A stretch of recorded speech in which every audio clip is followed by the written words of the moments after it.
When we met the first time and we talked, it was very raw. I was very, very nervous because I didn't know who she was. And I didn't know anything about her.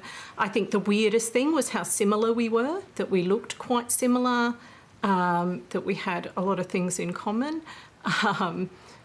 And the conversation was very revealing, lots and lots of things that he would say to her, he would say to me. The places he'd taken her, he'd taken me, and we'd all been on the same trips. It was very shocking to know that you didn't have, well, I didn't have this personal life with him, that it was mirrored in lots of ways with somebody else.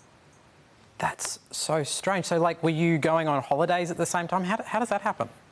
The weirdest one was when I'd gone to Europe and I'd flown to London, and then I met him in Amsterdam, and I later found out that she had been in Amsterdam with him and he'd flown her out of Amsterdam and into London. And they'd had a week in Paris in between, and then he took me to Paris. So he basically repeated the holiday with me a week after doing exactly the same holiday with her. And it's kind of genius in a way, because he could just say to either of us, "Oh, remember that time in Paris?" or "Remember that time in London?"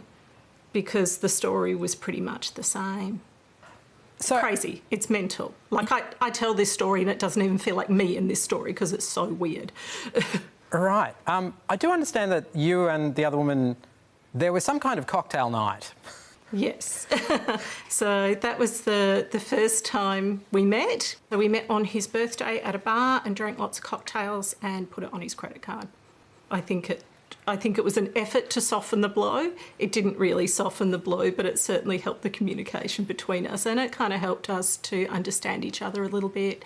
And it gave me a chance to say to her that I was really sorry for the part that I played. I felt a tremendous amount of guilt, even though I didn't know. I would never intentionally do that to another person. And she lost 15 years. I lost 8 years. And she's a lovely person, didn't deserve it to happen to her. You both did something remarkable too, in that you both had a de facto divorce with this one man, like a three-way divorce.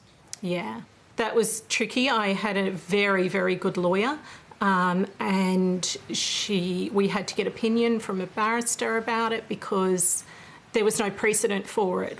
It was a three-way de facto divorce, and you shouldn't be able to have one of those.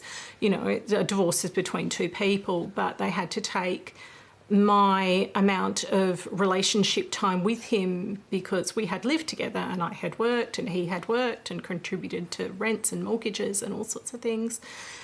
And the same for her.